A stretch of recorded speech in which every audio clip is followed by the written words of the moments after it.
Halo guys, kembali lagi bersama saya dan teman-teman saya. Hai. Kali ini, di video ini kita akan mengerjakan final exam untuk matkul World Englishes. Dan kita akan membahas tentang English variation di dua negara, yaitu Singapura and Saudi Arabia. Dan ini teman saya.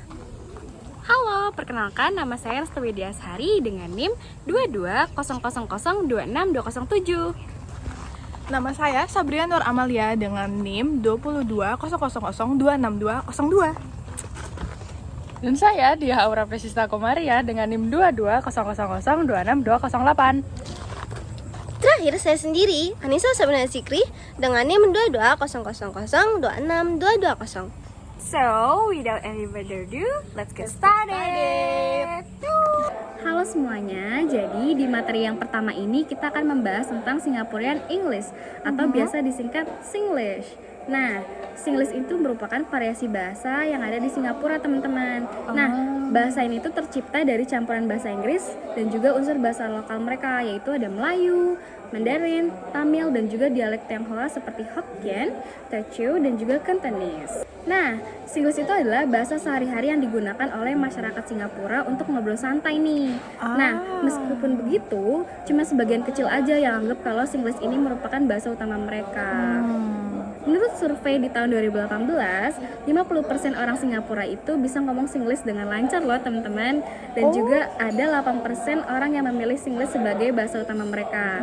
Sisanya itu mereka pakai bahasa Inggris standar atau pakai bahasa ibu mereka, yaitu ada Melayu, Tamil, dan juga Mandarin. Indonesia juga bisa sih. Jadi di sini saya akan membahas bagaimana sih ciri-ciri tentang aksen mereka. Pertama, mereka itu sering banget mengucapkan kata-kata imbuhan. Contohnya yang pertama, seperti lah, itu lebih ke penekanan. Jadi contohnya tuh relax lah, gitu. Yang kedua itu ada lor, itu lebih ke imbuhan pasrah. Contohnya tuh kayak like that lor, gitu. Selanjutnya itu ada meh atau lebih ke keraguan. Itu tuh contohnya tuh kayak gini, really meh? Dan yang terakhir itu ada itu lebih ke menguatkan pertanyaannya. Contohnya tuh kayak you coming gitu. Dan itu tuh ada dibagi beberapa bagian. Yang pertama itu ada non-rhotic.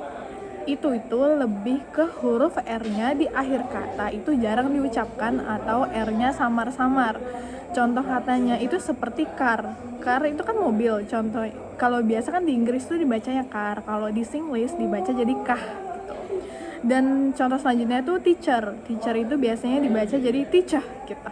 Oh, berarti ini tuh mirip-mirip kayak British ya, Brina? Bisa dibilang sih mirip ya, tapi kan namanya variasi bahasa Inggris itu tiap negara itu kan pasti berbeda-beda gitu tuh, teman-teman. Selanjutnya itu ada intonasi dasar.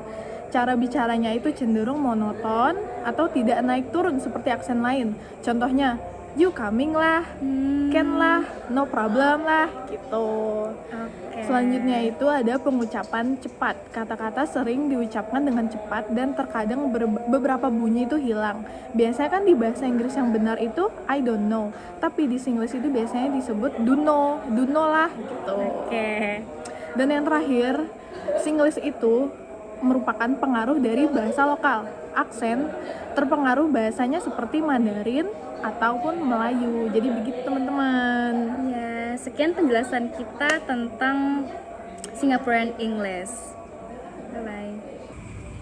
Halo, jadi kita akan menjelaskan materi yang kedua, yaitu English variation in Saudi Arabia. Jadi English Arabic itu penggunaan bahasa Inggris yang digunakan di negara Arab. Tetapi variasi ini tidak diucapkan atau tidak digunakan secara umum gitu. Yaitu variasi English ini mencerminkan juga tentang bagaimana behavior orang Arab ini sendiri, sosialnya, penggunaan kosakatanya, penuturannya, dan struktur kalimatnya, seperti itu. Perkiraan jumlah penuturnya itu ada 300 juta. Lumayan ya. Banyak kan? Nah, selanjutnya ini ada karakteristiknya. Jadi karakteristik dari Arab English ini gimana sih, Kak? Jadi karakteristik di Arab ini sangat kelihatan sekali ya, terutama kalau kita dengerin langsung dari orang asli sana gitu. Jadi mereka itu punya ciri khas yang kental di huruf G sama R. Contohnya kayak kata-kata yang ada huruf kayak gitu ya, entah di awal, akhir, entah di awal atau tengah gitu. Kalau di akhir mungkin tidak terlalu kentara ya. Seperti contohnya ada di kata going gitu, kayak mereka ngomongnya tuh going kayak seperti ada huruf hijaiyah ho gitu di tenggorokan di sini kayak going gitu ya kak? iya going betul sekali. Terus right, mereka ngomongnya tuh nggak kayak right gitu, mereka ngomongnya kayak right gitu, kental bold sekali pokoknya tuh.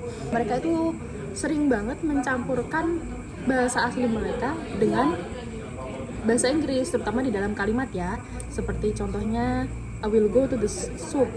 Souk itu dalam bahasa Arab berarti pasar gitu. Aku ingin pergi ke pasar. I will go to souk gitu. Banyak juga variasi-variasi kata dalam bahasa Arab yang udah mendunia. Seperti contohnya kayak habibi. Terus ada halal, haram gitu. This is not halal, this is haram. Ayah habibi gitu. Dan masya Allah itu juga udah mendunia loh.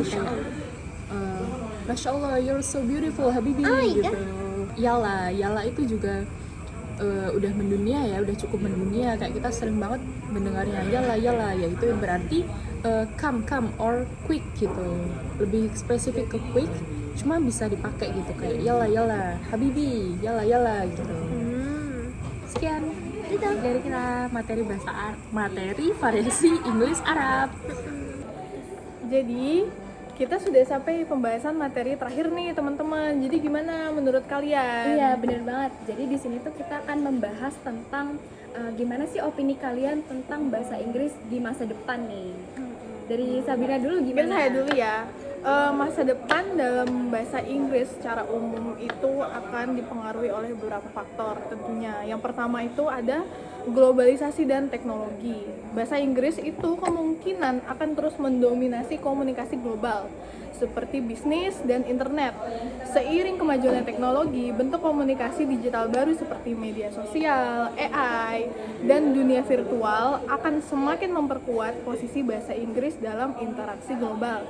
Meskipun bahasa lain itu akan juga terus berkembang ya teman-teman, tapi kami itu yakin kalau bahasa lain itu tidak akan sekuat perkembangan dalam bahasa Inggris.